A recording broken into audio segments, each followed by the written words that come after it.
Hello, everyone, and welcome to another month's installment of Poetry from the Field. My name is Marcelo Hernandez Castillo. I am your poet laureate for Yuba and Sutter County from Yuba Sutter Arts and Culture. Um, it is my honor and pleasure to welcome today's guest, Raquel Wilbin, a MFA a poet, a poetry candidate in the MFA program at Ashland University, and she is based out of Cleveland, Ohio. Raquel is currently working on finishing a thesis in the graduate program in creative writing, and she has previously published two books, Reflections of an Unspoken Soul and The Unexpected. Um, and before we get started, just wanted to plug in a few things coming up for the YubaSutter Arts Council. There's a YubaSutter comedy showcase March 25th, and it's yes, that's what I was gonna mention. Sorry. Um, So, thank you all for joining us today on this stream, and welcome, Raquel. Thank you for being here. I'm going to send it over to you for some poems, and then afterwards we'll talk a little bit. So, let me pass the screen over to you. Oh, okay. So thank you, Marcelo. So many poems, I'm not sure which one to start with, but I guess I'll start with the most recent one that I wrote. I believe it was maybe 3 weeks ago. And I came up with this poem because um it was a conversation going on about how Black Lives Matter. And so I was just thinking of a list of things of why Black Lives Matter. So I titled this poem The List.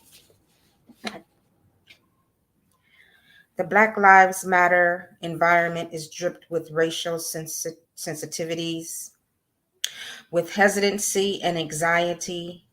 You walk in the workplace not knowing what to say. Acknowledge that I speak boldly about the injustices in corporate America. Sometimes my feelings of constraint, muzzled, and exhausted reverts back to being fumed on the inside. Bigotry doesn't just show up. There is a list, and you're on it. Quickly insinuating, I'm not racist. I probably will never encounter a Derek Chauvin knee on my neck, but my comments will be dismissed or ignored in a meeting. 2. If you personally haven't offended anyone, you're still the problem. You're racist or anti racist. Ibram X. Kendi. 3. Gender and race are not the same. You add a few women on the board and you think diversity is doing well.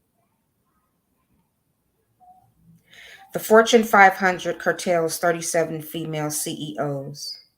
Fortune. 4. Black CEOs, same list, only 4. Black women, 0. My next poem is something that I wrote about. It's The Invisible Black Woman.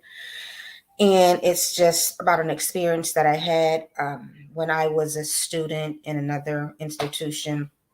And I walked in the room and was not seen or heard. So I titled this The Invisible Black Woman. I walked in the classroom. I stood directly in front of you. You were helping a white student. You never looked up. I waited.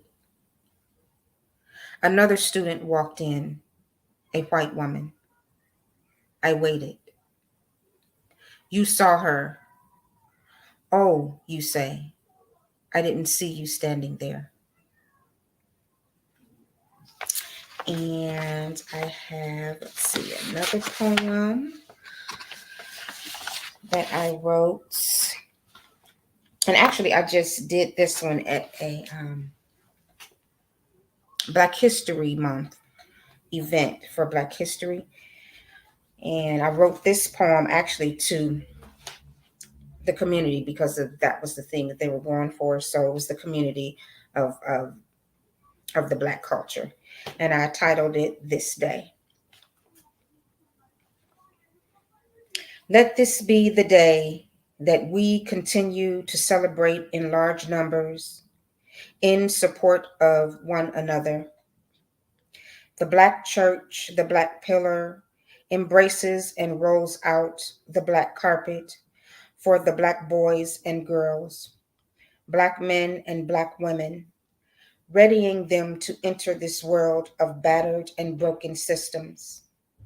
Let this be the day we ascend from sorrow and lead with kindness that cures the curses and plagues we've endured.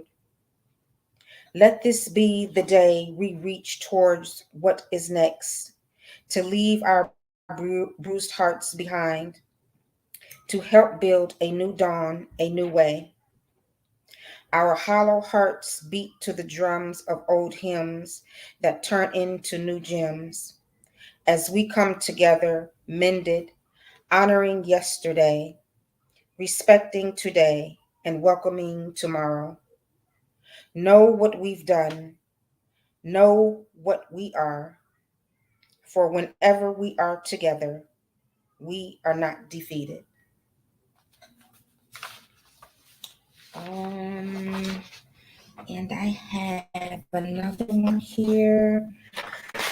Let's see. I have plenty of poems actually. But the thing is, getting all of the poems. Let's see here. Okay. I have here is actually a letter, kind of like a not a Dear John letter, but more of a letter to the feminist movement.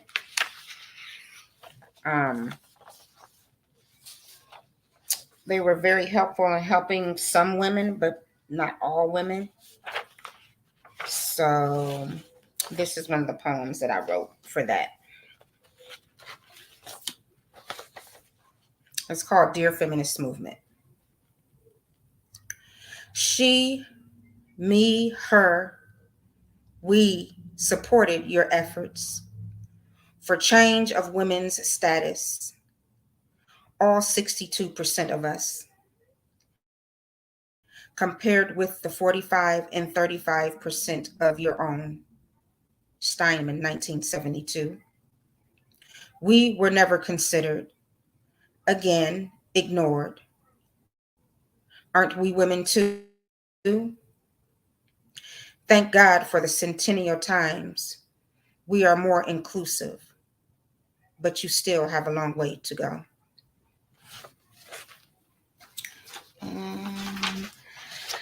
And I hope I'm not taking up too much time because I did not count the time, but. No, you're fine. You're doing great. Thank you. Oh, okay. This was a reason why I wrote poetry, and there's many reasons why I wrote poetry.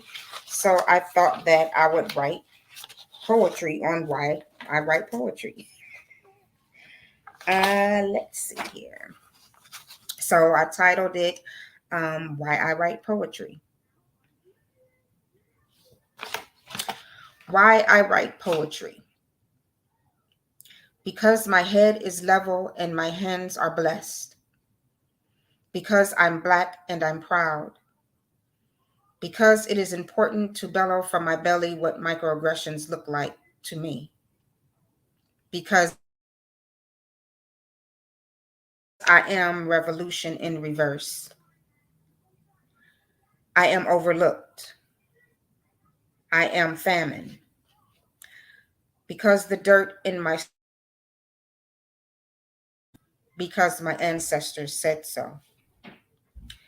The micro and macroaggressions still haunt me in poverty and the medical and retail fields. Because good living and because it's better than poverty. Because lies expressed through language. Because society is fucked. Because writing poetry is crucial to my healing. It's my lifeline. Writing poetry is crucial to me. It's community. Just because. And I have, I believe, one more that I wanted to write. I have everything all over the place, so excuse me here. With that, well, of course, this is another situation with the Black culture and how we are always shown injustices over and over and over. So this is the most recent poem that I wrote, and it is in regards to the young Black track runner Sha'Carri Richardson, and I believe she's a Russian young lady, Kamila Valieva.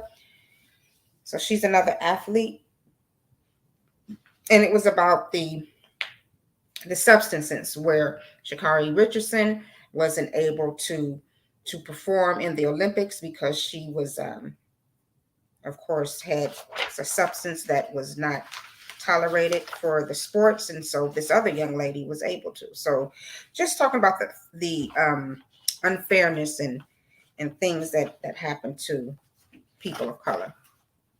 And so I wrote this poem, and it's called "And Another," because there are many. And another. She gets to compete. I don't. What's in her system that's different from mine? Still a substance.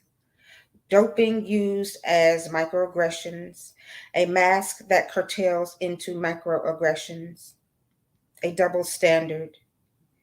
The drug is banned. You ban me. The drug is banned. She continues. What's the difference? Oh, I forgot. It's the skin. And that is what I have. Raquel Wilbin, thank you so much for Thank you for having me. reading these gorgeous poems, and I find it an honor to be able to work alongside you. And so, I guess now is when we turn over to kind of like the discussion aspect of the quote unquote show segment series salon, and I guess I really like this poem. You know, why I write poetry, and this comes up a lot in my own conversations and a lot of conversations with a lot of poets, and we all kind of have come to similar, not the same, but similar conclusions of what we can do to language with language. You know, what kind of healing that language can do. But one thing I wanted to add to that and maybe ask you is why, not why you write poetry, but why poetry? I know in a different life, had I chosen a different art form, a different form of expression, I probably would have been like a sculptor. I really like sculptures, and I like working with my hands, and I like creating something for. So for me, if it wasn't poetry, it'd probably be sculpture. You know, in my past, I've been a construction worker, so I don't know, maybe I would have kept that up and just been creative with building homes. But maybe I'll turn that question over to you and ask you why poetry in particular, and not say something else like painting I mean, not necessarily in the arts, but like, uh, Mhm. yeah. Well, to be honest, I started off at being very young, not being able to express my words literally or verbally. So, and there was a situation going on as I was growing up. It was domestic violence with both parents. So, of course, I was afraid to just actually say something to him. So it kind of started there. And from that moment, I believe I might have been like 8 years old, maybe 8 or 9, something like that. I began to sit in the corner and express how I felt about what was going on. And being so young, I was in fear as well. So that's how that was birthed. And actually, through such a traumatic time, something wonderful was birthed because eventually, as I, of course, got older, I was able to write poetry because I feel like also it's the most expressive way to express language. It's so diverse in different genres. You can express it through music. You can express it through um, fiction or nonfiction. Uh, it's one of those genres that you can do whatever you want to do with it, how you want to do with it, um, in terms of language. So that became one of my reasons as I, became an adolescent or an adult. Mm, I love that. It kind of reminds me of like what people say, that there's poetry in other things. It's kind of like the base form uh, Mm-hmm. of creative expression. Like somebody who's really good at I don't know, sports. They say, oh, here she is, like poetry in motion. Mm-hmm. Uh, when somebody compliments some songwriter or a song, and they say, oh, it's very poetic. Yeah. Um, and I like what you say, that, what you say about how accessible it is. That, you don't, if you can dedicate it to memory, you don't even need a pen or paper. But at the Mm-hmm. very least, a pen and paper, and not even somebody willing to listen, but it can be for your own for your own heart, for your own uh, sanctity. um, but we want to share our art with the world. We want people to know how it is that we see the world, and we want people to perhaps think of situations that they might not have thought about. um, and so I guess to that, maybe I'd like to pick your brain about what your process is like around writing. You were talking about kind of like the genesis of being young and finding that as an outlet of expression. But now, as a graduate student, as you are finishing a thesis in a graduate creative writing program, and um, having to come to the desk or wherever it is that you compose. I Mm-hmm. find myself, I don't compose too much at my desk. I do a lot of the revising at my desk, but not the composition itself.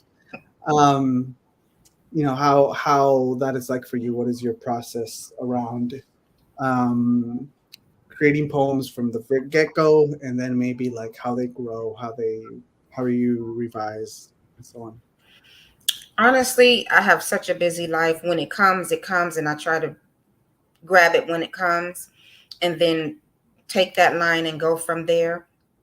Either with an idea, um, sometimes with a. Well, actually, I started off in the program just writing titles, and I would go from there. But that changed as I went through the program, and it went from a thought or an idea or a line, from anywhere, actually, a literal line at the grocery store.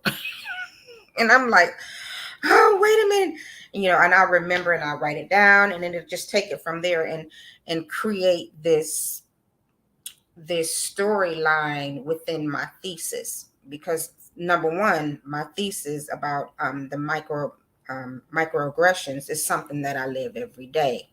as a Black woman. So it's not really hard to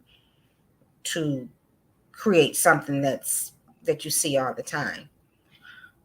However, the language process was a bit challenging, but it was a learning experience.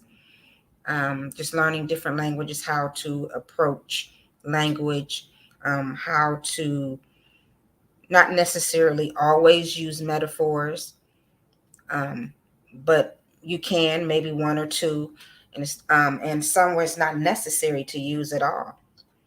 I've learned this last semester about more of the clinical approach, which I believe fits my thesis because of what I'm talking about. It's more of a straightforward issue, so that approach is extremely necessary to get my message across to readers and the world. So my process is just that. It's sometimes abstract and sometimes not, but somehow it comes together. Like you're cooking something. It's like, okay, I'm gonna throw everything in here. We hope for the best. I like that analogy. I love that analogy. And I mean, you're right. The more and more I write, the more and more I live myself in a life around poetry. The more I realize that I don't have the luxury to wait for the muse to come. Mm. I don't have the luxury to, spend all day working on one poem. You take up those precious moments when you can, and whether that's in the grocery store when something occurs to you, maybe it's on a long drive, maybe it's on a short drive, or maybe it's just in those rare few moments, maybe when you get up before everybody else in the house and you have a little moment of clarity with a cup of coffee. um and that's so important for people to know. There's people who tune in, who might live lives that you don't have the luxury to um, join a graduate program, or either now or later, or have a life that feels like it prevents you from participating in something like poetry. But at the end of the day, poetry can happen anywhere and everywhere.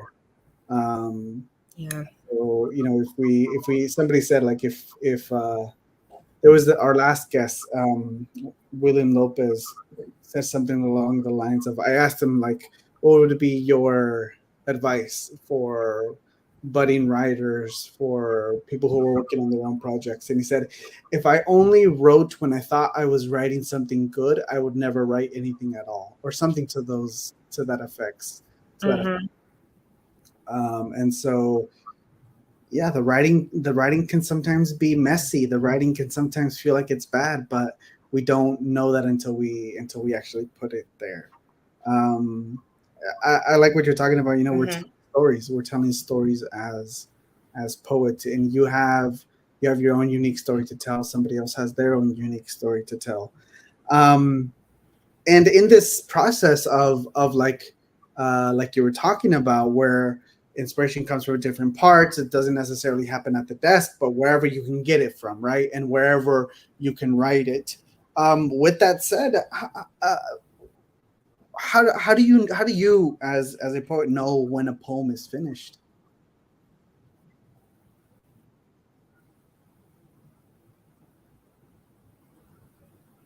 I'm sorry, I missed the question and you froze. Oh, You were breaking up as you were talking, so I was I'm trying to sorry. catch it. The question was, how do you know when a poem is finished? Was I still breaking You up? know, that has been a question of mine ever since. No, I heard that question that time. That's a good question because that has been a question that I have had ever since I started writing poetry. How do I know when this is done? Um, but at some point, I just realized if there's nothing else there to come out, then it's done. I learned not to push it, um, to make something that's not there.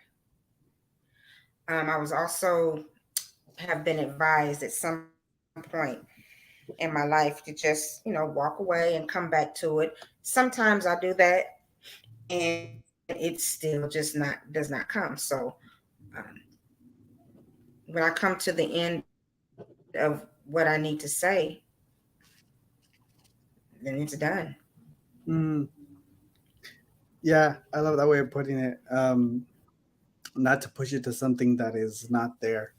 Uh, a lot of people, what I hear is like they say, when I'm no But the longer. reason I say that, it Mhm. sounded like it was an afterthought. But the reason I say that is because it will then to me become unreal or unauthentic if you just that's just for me. It's like, okay, you're making up something, and it's okay to make up things. I'm not saying there's nothing wrong with that, but for me, when it's over, it's over, and then I just move on to the next idea. Yeah, that's when it's over, it's over. A lot of the times, being in a MFA program, a lot of the times it's just finding the words for this gut instinct that you always had.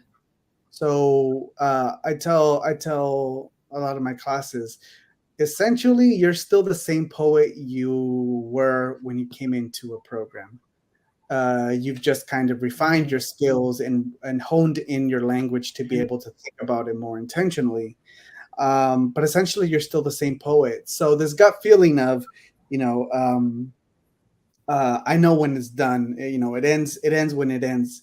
I think is the best way of answering it because, at the end of the day, you know yourself best.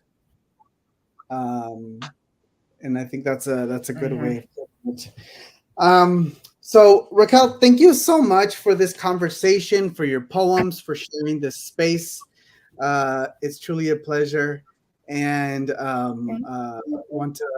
I know we don't have like a audience to like feedback off of, so I'll just like substitute it for the audience and just give you a round of applause myself. Um, and when Yeah. this All right. Thank you. Yeah. So thank you again for everybody tuning in to the YubaSutterArts&Culture. Again, my name is Marcelo Hernandez Castillo, and this is Raquel Wilbin. Thank you again. Join us next month. Bye, everyone.